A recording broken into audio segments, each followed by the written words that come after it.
نظم نمبر 4 پھول کی فریاد 8ویں جماعت کی نظم ہے۔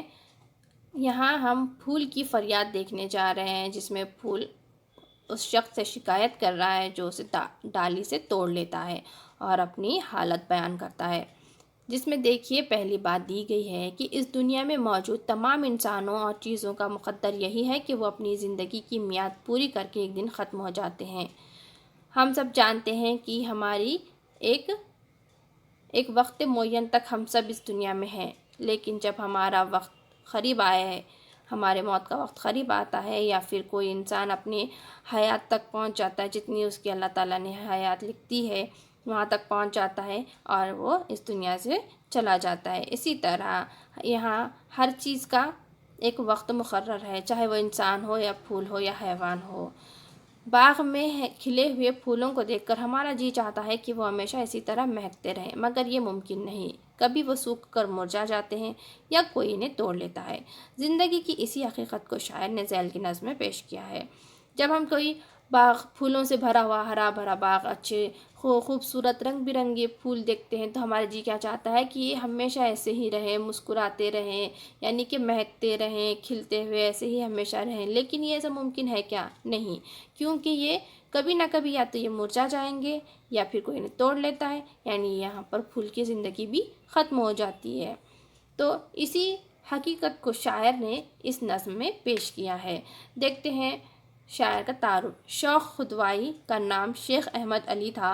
وہ سن 1853 میں اتر پردیش کے قصبے چکور، ضلع بارہ بنکی میں پیدا ہوئے۔ انہوں نے بدایوں اور رامپور میں تعلیم حاصل کی۔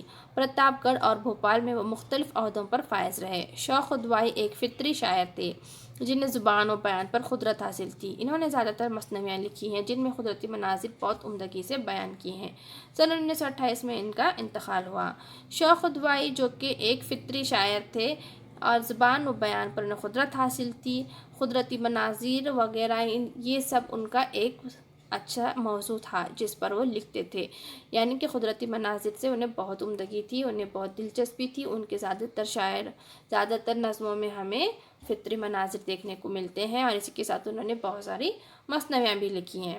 دیکھتے ہیں اس نظم کے تعلق سے، جہاں ایک پھول اس شخص سے فریاد کر رہا ہے، اس سے شکایت کر رہا ہے کہ تو نے مجھے کیوں توڑا، تعلق سے جس میں پھول فریاد کر رہا ہے۔ کیا خطا میری تھی ظالم، تو نے کیوں توڑا مجھے، کیوں نہ میری عمر ہی تک شاخ پر چھوڑا مجھے۔ جانتا گر اس ہنسی کے دردناک انجام کو، میں ہوا کے گدگدانے سے نہ ہنستا نام کو۔ شاخ نے آغوش میں کس لطف سے پالا مجھے، تو نے ملنے کے لیے بستر پہ ہے ڈالا مجھے۔ میری خوشبو سے بس آئے گا بچھونا رات بھر، صبح ہوگی تو مجھے تو پھینک دے گا خاک پر۔ پتیاں اڑتی پھریں گی منتشر ہو جائیں گی، رفتہ رفتہ خاک میں مل جائیں گی کھو جائیں گی۔ تو نے میری جان لی دم بھر کی زینت کے لیے، کی جفا مجھ پر فقط تھوڑی سی فرحت کے لیے۔ دیکھ میرے رنگ کی حالت بدل جانے پہ ہے، پتی پتی ہو چلی بے آب مرجھانے پہ ہے۔ جس کی رونق تھا میں بے رونق وہ ڈالی ہو گئی، حیف ہے بچے سے ماں کی گود خالی ہو گئی۔ تتلیاں ہیں بے چین ہوں گی جب نہ مجھ کو پائیں گی، غم سے بھنورے روئیں گے اور بلبلیں چلائیں گی۔ مہر کہتا ہے میری کرنوں کی سب محنت گئی، ماں کو غم ہے کہ میری دی ہوئی رنگت گئی۔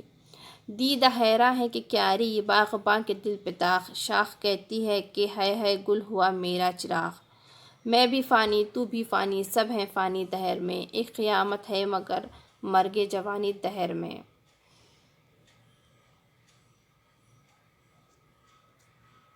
اس پوری نظم میں پھول جو ہے شکایت کر رہا ہے کہ اس نے کیوں توڑا، اس ظالم نے مجھے شاخ سے کیوں توڑا، کیوں نہ میری پوری عمر ختم ہونے تک ہی مجھے شاخ پر ہی رہنے دینا چاہیے تھا۔ اگر وہ کہتا ہے کہ اگر ہنسنے کا انجام مجھے پتہ ہوتا، اور کس طرح سے یہاں پر اس شخص سے وہ توڑ رہا ہے کہ میں پوری زندگی وہیں پر بسا رہتا ہے اپنی، یا جتنی اس کی زندگی ہے تب تک وہ اس شاخ پر ہی رہتا۔ اگر میں نہ مسکراتا، اگر انجام سے واقف نہ ہوتا، اگر میرے مسکرانے سے مجھے کوئی توڑ لے گا یہ بات مجھے پتہ ہوتی تو میں یہاں مسکراتا نہیں۔ دیکھتے ہیں اس میں خلاصہ ہے۔ اس نظم میں شاعر نے پھول کی زبانی اس کی فریاد پیش کی ہے، یعنی یہاں ایسا بتایا ہے کہ جیسے کہ پھول ہی اپنی بات بتا رہا ہے، جیسے کہ پھول کو شاخ سے توڑنے والے شخص سے پھول شکایت کر رہا ہے کہ وقت سے پہلے مجھے کیوں توڑ لیا، کیوں نہ مجھے شاخ پر ہی رہنے دیا تاکہ میں وہیں اپنی پوری زندگی گزارتا۔ میں اپنے اس دکھ بھرے انجام سے واقف ہوتا تو ہرگز نہ مسکراتا۔ اگر مجھے پتا ہوتا کہ میرا انجام ایسا دردناک ہونے والا ہے تو میں کبھی بھی نہ مسکراتا۔ مجھے کیا خبر تھی کہ میری پتیاں اڑتی پھریں گی اور میں مٹی میں مل جائیں گی۔ تو نے اپنی خوشی کے لیے مجھ پر یہ ظلم کیا۔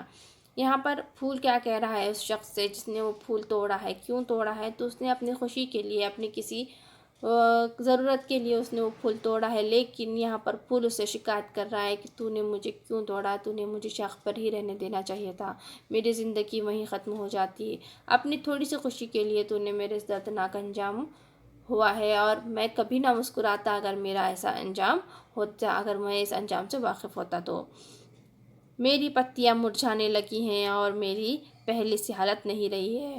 جیسے ہی ہم پھول توڑتے ہیں وہ تھوڑی ہی دیر میں اس کی جو پتیاں ہوتی ہیں وہ مرجھانے لگتی ہیں اور وہ اس کی پہلی حالت سے میل نہیں ہوتا۔ میرے بغیر پھول کی ڈالی اس طرح سونی ہو گئی ہے جیسے بچے کے بغیر ماں کی گود خالی ہو جاتی ہے۔ یہاں پر پھول کیا کہنا چاہ رہا ہے کہ جب وہ ڈالی پر نہیں ہے تو وہ ایسا سونا پن محسوس ہو رہا ہے ڈالی میں، جیسے کہ ایک ماں سے اس کا بچہ چھین لیا ہو، یا ایک ماں کی گود بچے کے بنا خالی ہو۔ مجھے ڈالی پر نہ پا کر تتلیاں اور بھنورے بے چین ہوں گے۔ یہاں پر پھول کیا کہہ رہا ہے کہ اب جب تو نے مجھے اس ڈالی سے توڑ ہی لیا ہے تو اب میں ڈالی پر نظر نہیں آؤں گا۔ اس وجہ سے تتلیاں اور جو بھنورے ہوتے ہیں وہ جو مجھ سے ملنے روز آیا کرتے تھے وہ مجھے وہاں نہیں دیکھ کر بے چین ہوں گے۔ چاند اور سورج نے بڑی محنت سے میری پرورش کی تھی۔ یہاں پر مہر جو ہے وہ سورج ہے، یہاں جیسے کہتا ہے کہ مہر کہتا ہے میری کرنوں کی سب محنت گئی، ماں یعنی چاند کو غم ہے کہ میری دی ہوئی رنگت گئی۔ یہاں پر وہی دے رہا ہے کہ میرے بغیر مجھے ڈالی پر نہ پا کر تتلیاں اور بھنورے بے چین ہوں گے، اور چاند اور سورج نے بڑی محنت سے میری پرورش کی تھی، کیونکہ ہم جانتے ایک چھوٹے سے بھی پودے کو کھلنے پھولنے کے لیے سورج کی، پانی کی، ہوا کی، سب کی ضرورت ہوتی ہے۔ مجھے شاخ پر نہ دیکھ کر باغبان بھی حیران ہوگا، یعنی جو باغ کی رکھوالی کرتے ہیں، جو باغ میں پھول پھل لگاتے ہیں باغبان، وہ بھی حیران ہوگا مجھے نہ دیکھ کر۔ یوں تو اس دنیا کی ہر چیز فنا ہو جانے والی ہے، مگر کسی کو عین جوانی میں ختم کر دینا بڑا ظلم ہے۔ یہاں پر پھول بڑی اچھی فریاد کر رہا ہے کہ میری جو پوری زندگی اگر شاخ پر ختم ہو جاتی تو اچھا ہو جاتا، لیکن تو نے مجھے وقت سے پہلے توڑ لیا، یعنی مجھے عین جوانی میں ہی تو نے مجھے ختم کر دیا، اور تو نے مجھ پر بڑا ظلم کیا۔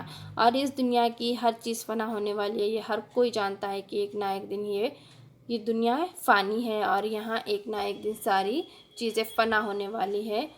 یہ دنیا کی ہر ایک شے جو ہے وہ ہمیشہ باقی رہنے والی نہیں ہے، چاہے پھول ہو، انسان ہو، حیوان ہو، چاہے جو بھی ہو، اپنے ایک میعاد وقت معین تک ہی محدود ہیں وہ، اس کے بعد ہمیں اللہ کی طرف لوٹ کر جانا ہے اور ہر چیز فنا ہونے والی ہے۔ لیکن یہاں پر پھول اس شخص سے شکایت کر رہا ہے جس نے اسے وقت سے پہلے توڑ لیا، اپنی خوشی کے لیے توڑ لیا، تو وہ یہاں پر اپنا حال بتا رہا ہے کہ میری جو پتیاں ہیں وہ اڑتی پھر رہی ہیں، میں مٹی میں مل گیا ہوں، مجھ پر میری جو پتیاں تھیں میری وہ مرجھانے لگی ہے، میری حالت پہلے سے نہ رہی، میں پہلے جیسا خوشنما دکھائی دیتا تھا، اگر میرے اس طرح کے مسکرانے کی وجہ سے اگر میرا یہ انجام ہونے والا ہوتا تو میں کبھی ہرگز نہ مسکراتا۔ ڈالی میرے بغیر ایسی لگ رہی ہے جیسے ایک ماں کی گود بچے کی بنا سونی ہوتی ہے، اور اسے پھول کو نہ دیکھ کر تتلیاں اور بھنورے پریشان ہو رہے ہوں گے، اور میری پرورش کے لیے یعنی کہ پھول کی پرورش کے لیے سورج، چاند نے، باغبان نے، سب نے بہت محنت کی ہے، اور سب لوگ مجھے وہاں نہ دیکھ کر حیران ہو رہے ہوں گے۔ اور یہ دنیا کا اصول ہے، یہ دنیا میں ہر چیز فنا ہونے والی ہے، ایک نہ ایک دن سب کچھ ختم ہو جائے گا۔ لیکن یہاں پر پھول کیا کہتا ہے کہ کسی کی عین جوانی میں ختم کر دینا اس پر بڑا ظلم ہے، یعنی کہ وقت سے پہلے اسے ختم کر دینا پھول کو یہاں پر ناگوارا گزرا ہے، وہ اس شخص سے شکایت کر رہا ہے۔ نیچے معنی اشارت دیکھتے ہیں کہ آغوش یعنی کہ گود، منتشر ہونا، بکھرنا، جفا ظلم، حیف یعنی افسوس، مہر سورج، ماہ چاند، دیدہ حیراں یعنی حیرت سے دیکھنے والی آنکھ، دہر دنیا، زمانہ، مرگ جوانی یعنی کہ جوانی۔